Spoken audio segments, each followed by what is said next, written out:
Hello students, in the last lecture we discussed how to convert assertive and interrogative sentences. Now today we are going to discuss a new topic, affirmative and negative sentences. So let's get started.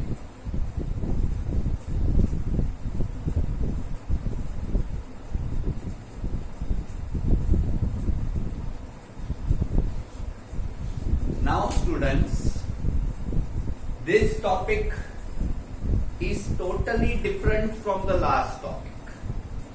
Last वाले topic में क्या था students? Last lecture में assertive sentence दी हुई होती थी और उसमें से इंट्रोगेटिव बनानी होती थी. इंट्रोगेटिव मतलब क्वेश्चन पूछना होता था.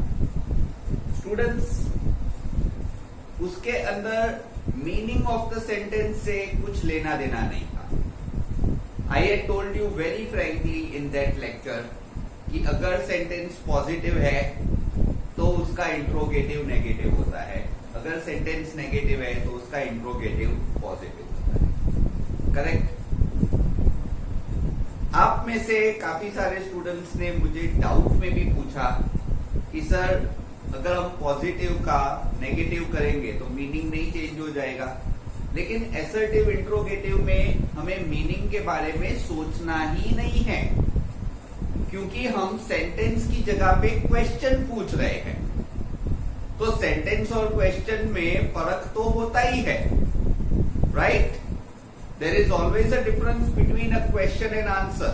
क्वेश्चन पूछने का मीनिंग अलग होता है, आंसर देने का मीनिंग अलग होता है. तो क्वेश्चन पूछना और आंसर देना, इन दोनों में मीनिंग सेम हो ही नहीं सकता. तो काफी सारे स्टूडेंट्स ने मुझे बाद में ये डाउट में पूछा, इसीलिए मैं ये स्टार्टिंग में क्लियर कर रहा हूं कि असर्टिव इंट्रोगेटिव के चैप्टर में, मतलब उस लेक्चर के लिए मीनिंग सेम होना जरूरी नहीं है. उसका सिर्फ जो मेन रूल है वही है कि अगर सेंटेंस पॉजिटिव है तो इंट्रोगेटिव नेगेटिव होगा, अगर सेंटेंस नेगेटिव है तो इंट्रोगेटिव पॉजिटिव होगा. उतना ही है असर्टिव इंट्रोगेटिव.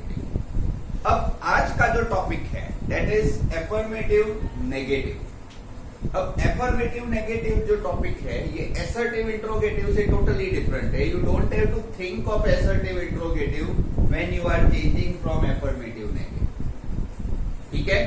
जब भी क्वेश्चन में अफर्मेटिव नेगेटिव आए तो आपको इसी के रूल्स अप्लाई करने हैं, असर्टिव इंट्रोगेटिव को दिमाग में लाना ही नहीं है. Okay? Now affirmative negative sentences में क्या होता है? अफर्मेटिव किसको कहते हैं? Affirmative means a sentence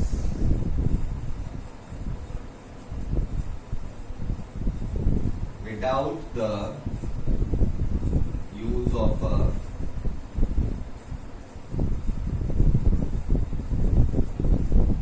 negative word. Negative sentence किसको कहते हैं? एफर्मेटिव के बारे में डिस्कस करते हैं. Affirmative means a sentence without the use of a negative word. बराबर?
Students this is all about affirmative sentences. Affirmative sentence क्या होती है? अगर आप अभी कुछ लिख रहे हैं तो प्लीज लिखना बंद कर दीजिए, पहले समझ लीजिए। I will give you time to right.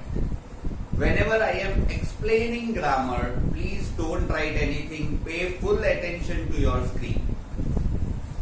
Affirmative क्या होता है? A sentence without the use of a negative word.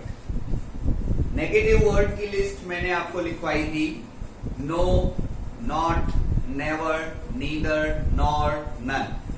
Again I am repeating the negative words. No, not, never, neither, none, none. ये जो वर्ड्स है इनमें से अगर एक भी वर्ड सेंटेंस में ना हो तो उस सेंटेंस को कहते हैं एफर्मेटिव। एफर्मेटिव सेंटेंस में negative word is not allowed. ठीक है, अब ऐसा सेंटेंस फुल स्टॉप से भी एंड हो सकता है और क्वेश्चन मार्क से भी एंड हो सकता है, लेकिन क्वेश्चन मार्क वाला sentence it is not asked in exams. Affirmative sentence में क्वेश्चन मार्क वाला सेंटेंस एग्जाम में नहीं पूछा जाता, इसलिए आपको ये लिखने की जरूरत नहीं है। ठीक है, affirmative sentence can end with a full stop or a question mark, लेकिन क्वेश्चन मार्क वाले affirmative sentence एग्जाम में सिलेबस में नहीं है। इस वजह से आपको सिर्फ इतना ही याद रखना है that it ends with a full stop. Affirmative sentence can contain words like avoid, refrain from. Refrain from का मतलब अवॉइड ही होता है, लेकिन रिफ्रेन फ्रॉम थोड़ा ज्यादा फोर्सफुल होता है। अवॉइड मतलब इंसान अपनी मर्जी से अवॉइड करे। रिफ्रेन फ्रॉम मतलब आप किसी और को बोलते हो कि कंपल्सरीली अवॉइड करो, उसको रिफ्रेन फ्रॉम बोलते हैं। जैसे कि हम टीचर्स आपको बोलते हैं कि रिफ्रेन फ्रॉम बैड हैबिट्स। ठीक है, और अगर आप इस चीज को बोलोगे तो आप बोलोगे I avoid bad habits. Avoid जो होता है वो इंसान खुद करता है। ठीक है, वो एडवाइजेबल होता है कि अवॉइड करो, avoid bad company and all that. Refrain from जो है वो थोड़ा ज्यादा फोर्सफुल होता है, फोर्सफुल अवॉइडेंस। रिफ्यूज यानी मना करना, फेल्ड यानी कर ही नहीं पाना। Unable, opposite words. Opposite words ये क्या होते हैं ये मैं आपको बताता हूं बाद में, ये अपने आज के लेक्चर में जब सेंटेंसेस डिस्कस करेंगे तो I will tell you how to make the opposite of words.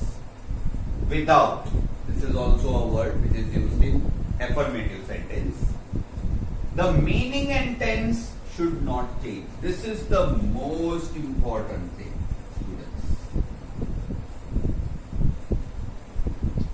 Meaning और टेंस चेंज नहीं होना चाहिए। ठीक है, so please note down this.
Dear students,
negative sentence क्या होता है? अगेन आई एम सेइंग, अगर आप में से कुछ लोग एफर्मेटिव के पॉइंट्स अभी भी लिख रहे हैं तो वीडियो पॉज करके एफर्मेटिव के पॉइंट्स पहले लिख लीजिए, पेन पेपर बाजू में रख के फिर समझिए। Don't do two activities at the same time in grammar students, never do that. जब मैं कुछ समझा रहा हूं, pay full attention to your screen and what you are listening, okay? Don't keep on writing when I am explaining. Negative sentence is a sentence with a compulsory usage of a negative word. Negative sentence में negative word compulsory आना ही चाहिए, ठीक है? It ends with a full stop. It includes words like no, not, never, neither, nor, none. इन 6 words में से कोई एक वर्ड कंपलसरी होना ही चाहिए। No, not, never, neither, nor, none. ये 6 वर्ड्स में से कोई एक वर्ड नेगेटिव सेंटेंस में कंपलसरी यूज होना ही चाहिए। Most importantly, meaning and tense should not change. यही पॉइंट हमने एफर्मेटिव में लिखा था और यही पॉइंट मोस्ट इंपॉर्टेंट नेगेटिव में भी है कि meaning of the sentence and tense of the sentence should not change. अगर एफर्मेटिव सेंटेंस पास्ट टेंस में है तो नेगेटिव सेंटेंस भी पास्ट टेंस में होगा। अगर एफर्मेटिव सेंटेंस प्रेजेंट टेंस में है तो नेगेटिव सेंटेंस भी प्रेजेंट टेंस में होगा। अगर एफर्मेटिव सेंटेंस फ्यूचर टेंस में है तो नेगेटिव सेंटेंस भी फ्यूचर टेंस में ही होगा। मीनिंग भी चेंज नहीं होना चाहिए और ये टेंस भी चेंज नहीं होना चाहिए। सो please note down this.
students, we are taking the exercise.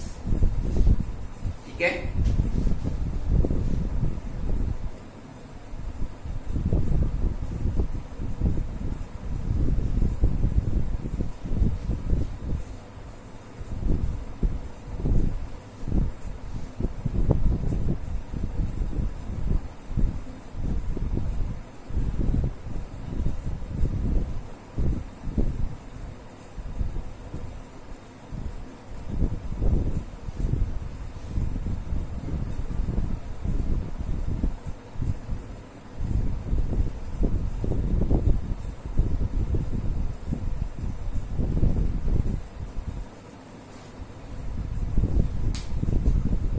Parth passed in the science exam. ठीक है? अब ये सेंटेंस जो है ये एफर्मेटिव है, तो इसको आपको बनाना है नेगेटिव. ठीक है? You have to make it negative because this is already in affirmative. इसमें एक भी नेगेटिव वर्ड नहीं है. You can see Parth passed in the science exam. एक भी नेगेटिव वर्ड नहीं है, तो इसमें नेगेटिव वर्ड लगाना. अब स्टूडेंट्स सबसे पहले आप इसमें देखिए कि टेंस कौन सा है. तो यहाँ पे पास्ट है, मतलब कौन सा टेंस है? पास्ट टेंस है. तो मतलब जो इसका आंसर होगा नेगेटिव में वो भी पास्ट टेंस में ही लिखना पड़ेगा. ठीक है? तो यहाँ पे पास्ट का मतलब क्या होता है स्टूडेंट्स? आज पार्थ साइंस एग्जाम में पास हो गया, इसका मतलब क्या है कि पार्थ साइंस एग्जाम में फेल नहीं हुआ. स्टूडेंट्स पहले मैंने आपको बताया था ऑपोजिट वर्ड्स. ऑपोजिट वर्ड्स का यही मतलब होता है कि यहां पे जो की वर्ड है उसका ऑपोजिट करके आप नेगेटिव बना सकते हो. In the same way negative से एफर्मेटिव में भी की वर्ड जो होता है उसका आप ऑपोजिट करके एफर्मेटिव भी बना सकते हैं. ठीक है? तो यहां पे आंसर क्या आएगा? Parth did not fail. अब क्योंकि ये पास्ट टेंस है इसलिए क्या आया? डिड आया. समझ लीजिए स्टूडेंट्स, पास्ट है मतलब पास्ट टेंस में सेंटेंस है. पास्ट टेंस में सेंटेंस हो तो डिड आएगा. प्रेजेंट टेंस में होता तो डू या डज आ सकता था. करेक्ट? पास्ट टेंस है तो डिड आया. डिड नॉट फेल मतलब पार्थ फेल नहीं हुआ इन द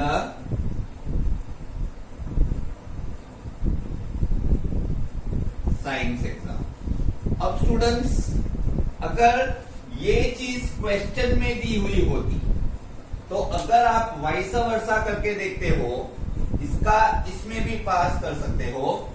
अगर स्टूडेंट्स ये दिया होता पार्थ डिड नॉट फेल तो हम क्या करते? हम पहले ये देखते डिड और फेल मतलब past tense. Did not fail मतलब फेल नहीं हुआ मतलब पास हुआ. और क्योंकि ये डिड है तो डिड नॉट अगर हम निकाल दे तो पास्ट टेंस ये फेल के साथ लग जाएगा, तो फेल का ऑपोजिट पास और पास का past tense past. So you can see the meaning and tense is not changing. ठीक है? इसको हम उल्टा करके भी देख सकते हैं. डिड नॉट फेल, नॉट निकल जाएगा. डिड फेल उसमें से डिड अगर निकाल दे तो फेल का फेल्ड, फेल्ड का opposite past. So this way we can change from negative to affirmative also. अब सेकंड एग्जांपल लेता हूं मैं. अब ये मैं प्रेजेंट टेंस का ले रहा हूं.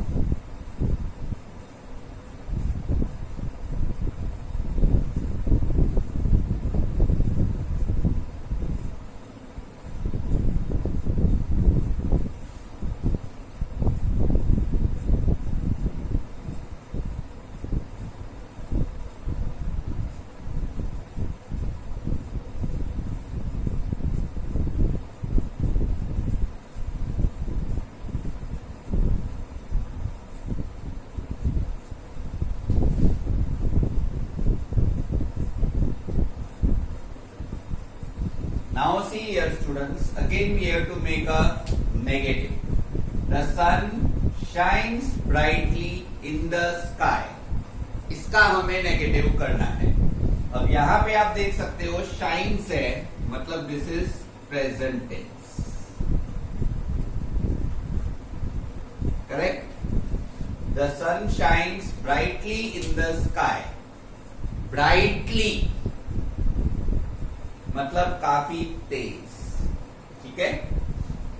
इसका मतलब सनशाइन डल नहीं है, ब्राइट है. तो ब्राइटली का ऑपोजिट डल. तो यहां पे आंसर क्या होगा? द सन. अब क्योंकि ये शाइन्स है तो एस फॉर्म ऑफ वर्ब है. Students again I am repeating, shines है तो कौन सा फॉर्म है? एस फॉर्म है. पीछे एस आ रहा है तो डज आएगा. The sun does not shine, बराबर,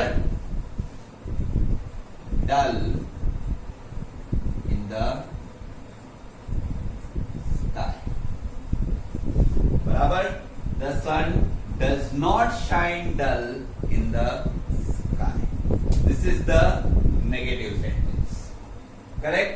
अब क्योंकि यहां पे डज में एस आ गया तो शाइन में फिर से एस नहीं आएगा, क्योंकि ऑलरेडी हमने डज में एस फॉर्म इंक्लूड कर लिया है.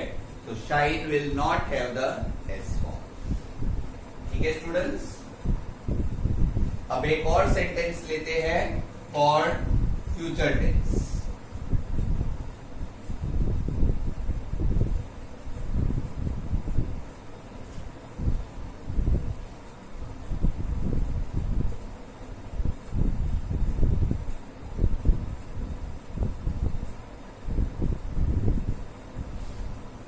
Train will arrive on time. इसका नेगेटिव करना है. तो students, will arrive, this is in future tense. ठीक है. तो यहां पे अराइव का ऑपोजिट कुछ हो नहीं सकता, लेकिन ऑन टाइम का ऑपोजिट हो सकता है लेट. अगर ट्रेन ऑन टाइम आएगी मतलब ट्रेन लेट नहीं होगी. So the train will not be late to arrive. इसमें स्टूडेंट्स थोड़ा सेंटेंस चेंज हो गया है, लेकिन ये करेक्ट है. The train will not be late. Will not arrive late ऐसा भी लिख सकते हो. The train will not arrive late, that is also correct. यहां पे अगर आपको इतने का पार्ट आप ये भी लिख सकते हो, विल नॉट अराइव लेट. या तो ये सही है या तो ये सही है, दोनों सही. ठीक है. So please note down these things. इसमें आपको ये लिखने की जरूरत नहीं है कि ये फ्यूचर टेंस है कि पास्ट टेंस है. ये सिर्फ एक्सप्लेनेशन के लिए था.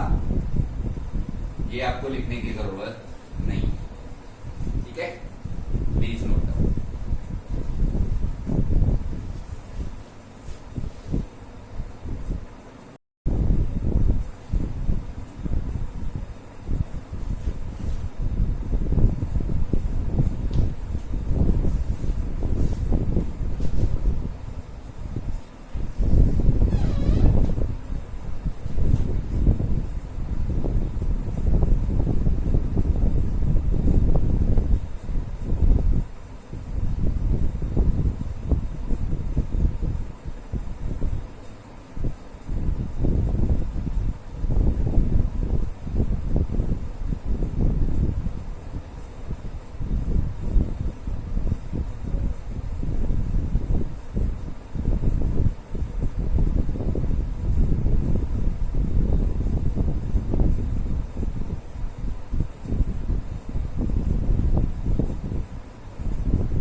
students, I am taking some tougher examples. थोड़े ज्यादा ऐसे sentences जो 10th standard में पूछे जाते हैं.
Now students, the storm did not pass quickly. इसका एफर्मेटिव बनाना है. ये ऑलरेडी नेगेटिव है, इसका एफर्मेटिव बनाना है. मतलब स्टॉर्म जल्दी पास नहीं हुआ. ये जब लेंचो के फील्ड्स में जब ये स्टॉर्म आया था, तो ये स्टोरी में से सेंटेंस है. लेंचो के फील्ड्स में जब हेल स्टॉर्म आया था, लेंचो ने सोचा कि I hope it passes quickly, but it did not pass. ऐसा सेंटेंस आता है लेंचो वाले चैप्टर में, right? A letter to God. अब यहां पे the storm did not pass quickly, इसका एफर्मेटिव करना है विदाउट चेंजिंग द मीनिंग. तो यहां पे डिड नॉट पास का क्या होगा? काफी सारे स्टूडेंट्स बोलते हैं कि स्टॉर्म पास का फेल कर दो, फेल्ड टू पास क्विकली. ये स्टूडेंट्स कोई सेंटेंस नहीं हुआ. Storm failed to pass quickly, ये क्या मतलब हुआ इसका? स्टॉर्म फेल हो गया, कोई इंसान है जो फेल हो जाएगा? ठीक है, तो ये आंसर नहीं आ सकता. तो आंसर क्या आएगा? इसमें आंसर आएगा the storm took time to pass, क्योंकि स्टॉर्म 1 घंटे तक वहां पे रुका था. ठीक है, जल्दी पास नहीं हुआ. तो क्विकली का ऑपोजिट मतलब took time. The storm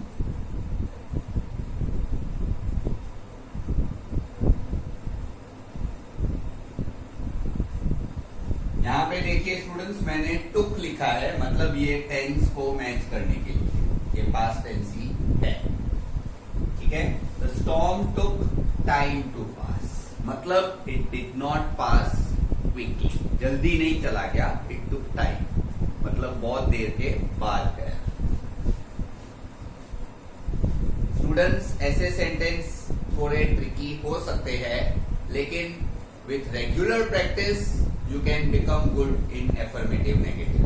starting में आपको स्टूडेंट्स affirmative negative में थोड़े मिस्टेक्स होंगे, लेकिन आप अगर रूल्स को, वर्ड्स को रेगुलरली फॉलो करते हो और अगर आप प्रैक्टिस करते रहोगे, तो affirmative negative में धीरे धीरे आप ज्यादा एक्यूरेट हो जाओगे. Lencho could not stop crying. could not stop, इसका क्या मतलब हुआ? वो खुद को रोक नहीं पा रहा. सो could not stop मतलब Lencho kept crying continuously. Correct? ये could जो है ये पास्ट टेंस में है, तो यहाँ पे kept पास्ट टेंस में है. Lencho kept crying continuously. आप यहाँ पे kept on crying भी लिख सकते हैं. टेंचो केप्ट ऑन क्राइम कंटिन्यूअसली, ये भी सही होगा। और अगर आप ऑन नहीं लिखते हो, खाली ये टेंचो kept crime continuously, this is also correct. अब ये देखिए, इसको भी एफर्मेटिव बनाना है, ये गलती से मैंने किया है, दिस इज ऑलरेडी नेगेटिव, इसको एफर्मेटिव बनाना है। फ्रीडम इज नॉट डिविजिबल, ये नेल्सन मंडेला के चैप्टर था, जब वो बोलते हैं कि फ्रीडम को डिवाइड नहीं किया जा सकता। तो फ्रीडम इज नॉट डिविजिबल, तो नॉट डिविजिबल को मतलब ये डिविजिबल का ऑपोजिट कर दीजिए, तो ये इजी सेंटेंस है, freedom is indivisible. Correct, freedom is indivisible. ऐसे बहुत सारे सेंटेंसेस हो सकते हैं, बराबर। जैसे कि we should obey our parents, तो we should not disobey our parents, ये भी हो सकता है। ठीक है, हमें अपने पेरेंट्स को ओबे करना चाहिए, मतलब हमें अपने पेरेंट्स को डिसओबे नहीं करना चाहिए। सो इस तरह के सेंटेंसेस आते हैं जिसमें नॉट के पीछे वाले वर्ड का सीधे सीधे ऑपोजिट कर दो, नॉट को निकाल दो, बराबर। Please note down these 3 sentences.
Now students, these 4 sentences.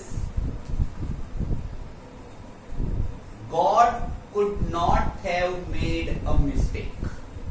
ये अगेन वो लेंचो वाले चैप्टर का है, जब वो सोचता है कि मेरे को 70 पैसोस क्यों मिले, भगवान गलती नहीं कर सकता. This is what he thinks. So God could not have made a mistake. इसका एफर्मेटिव बनाना है. ये थोड़ा ट्रिकी हो सकता है स्टूडेंट्स. यहां पे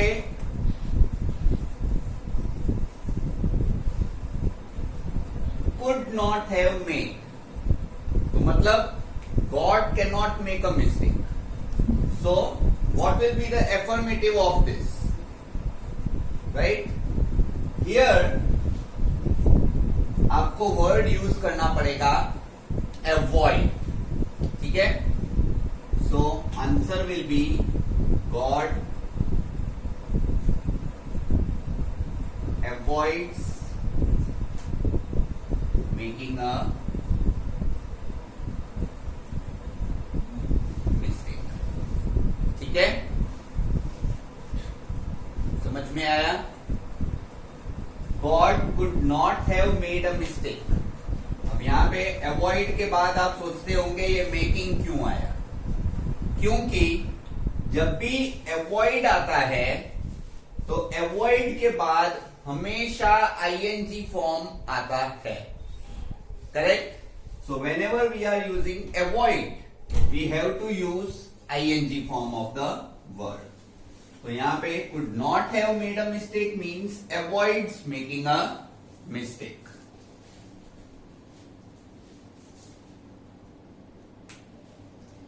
next, the trees were without any leaves.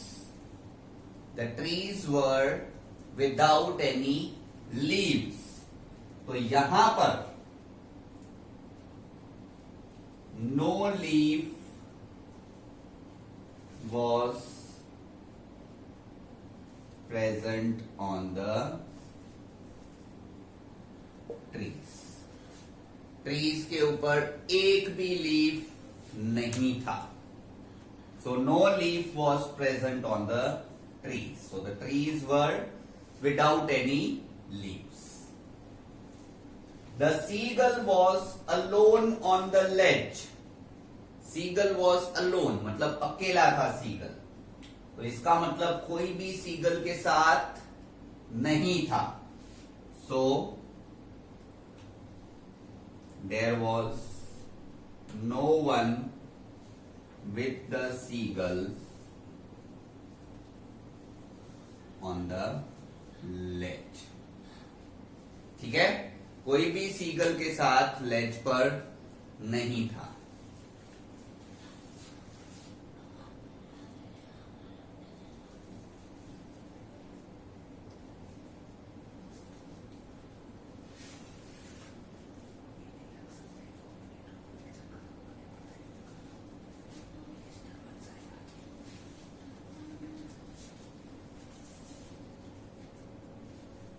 Nobody was absent yesterday.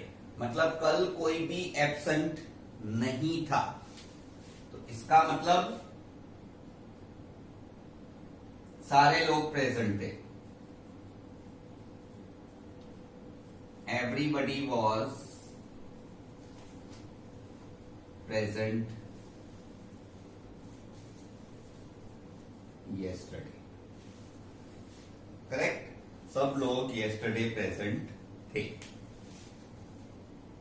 अब स्टूडेंट्स ये 4 सेंटेंसेस में से कोई एक सेंटेंस आपको थोड़ा अजीब लग रहा है. आई थिंक फर्स्ट वाला आपको अजीब लग रहा होगा क्योंकि यहां पे कुड है लेकिन फिर भी हमने इधर अवॉइड्स किया है. कितने स्टूडेंट्स ने ध्यान दिया इस चीज पे? कितने स्टूडेंट्स ने ध्यान दिया इस चीज पे? आई थिंक बहुत सारे लोगों का ध्यान गया होगा कि ये कुड है तो ये पास्ट टेंस है, फिर भी यहां पे सर ने प्रेजेंट टेंस क्यों किया? ऐसा इसलिए हो रहा है स्टूडेंट्स क्योंकि इस सेंटेंस में ये थोड़ा एक्सेप्शनल सेंटेंस है. एक्सेप्शनल सेंटेंस इसलिए है क्योंकि लेंचो का ये मानना है कि भगवान कभी गलती कर ही नहीं सकता, मतलब at all times God avoids making a mistake. ये सेंटेंस पास्ट टेंस में जरूर है, लेकिन ये एक यूनिवर्सल ट्रूथ है, करेक्ट। तो यूनिवर्सल ट्रूथ का जब हम एफर्मेटिव बनाते हैं तो वो हमेशा प्रेजेंट टेंस में ही बनता है। This is a exceptional sentence. God could not have made a mistake. भगवान गलती कर ही नहीं सकते थे, मतलब भगवान कभी गलती करते ही नहीं है, करेक्ट। तो इसका आंसर प्रेजेंट में ही आएगा। सो दिस इज करेक्ट, ठीक है। So please note down these sentences.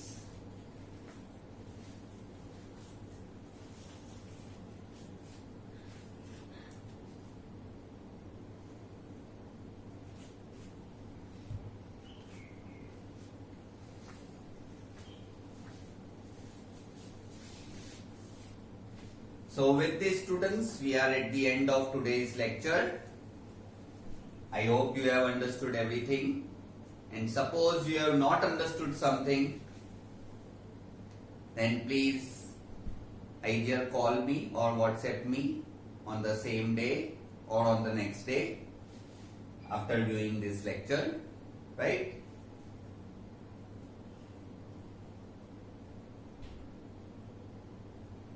So we will take up a new topic in the next lecture.